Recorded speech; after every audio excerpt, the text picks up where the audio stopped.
Anda bingung mengalami kualitas portofolio yang buruk? Bagaimana memulainya? Langkah apa yang paling harus pertama dilakukan? Bagian mana yang harus saya fokuskan?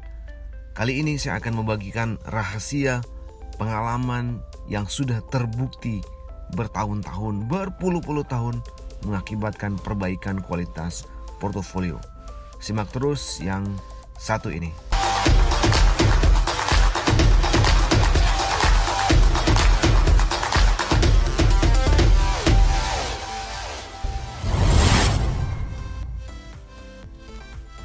Semangat pagi sahabat sekalian yang kami hormati dimanapun berada.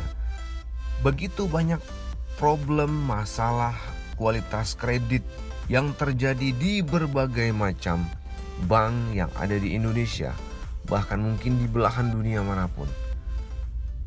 Pertanyaan yang paling sering ditanyakan adalah bukan pada saat masih baik-baik ditanyakannya, tapi pada saat sudah buruk.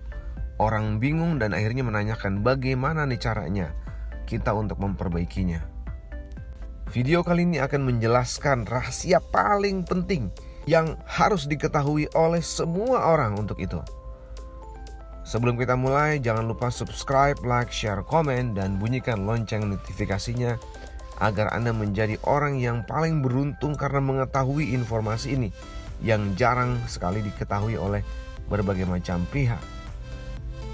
Nah, kembali ke permasalahan tadi. Apa yang menjadi kunci dari perbaikan kualitas kredit? Dari mulai masalah apa yang harus difokuskan?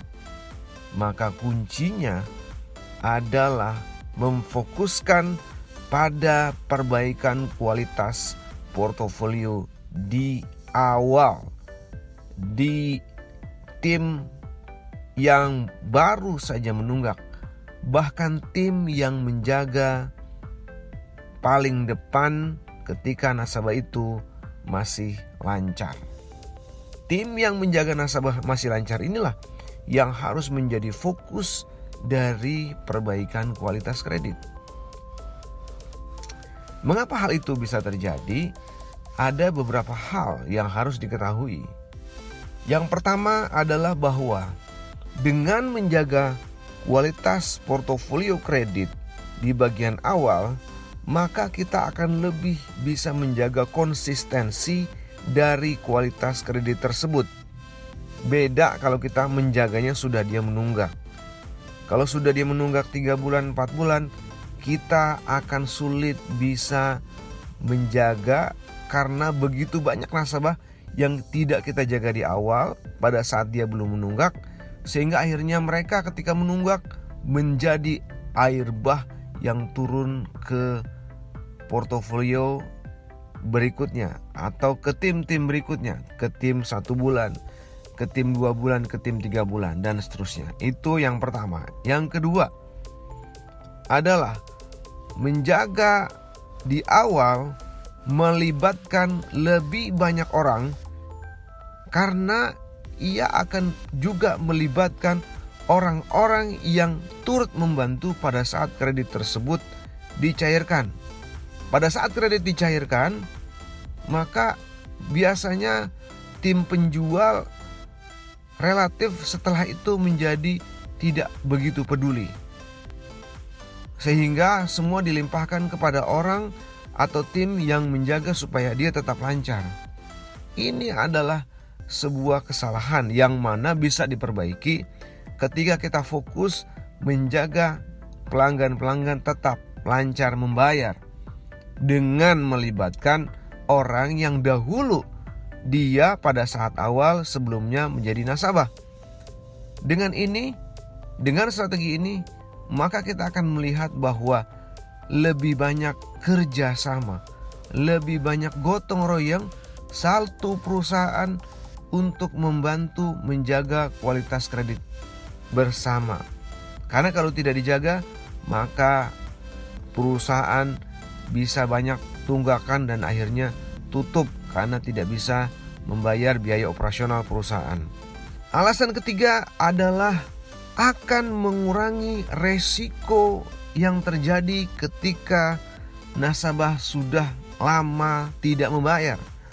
Ketika nasabah sudah lama tidak membayar, maka relatif terjadi dan terbangun resiko operasional, di mana pada saat dia sudah berat untuk membayar, maka dia akan mencari alasan untuk tidak bisa membayar terus menerus, sehingga akan dikirim orang lapangan ke rumahnya. Ketika sudah mulai dikirim orang lapangan, maka akan mulai terjadi banyak resiko yang timbul karena terjadi hubungan kontak antara nasabah dengan pihak bank.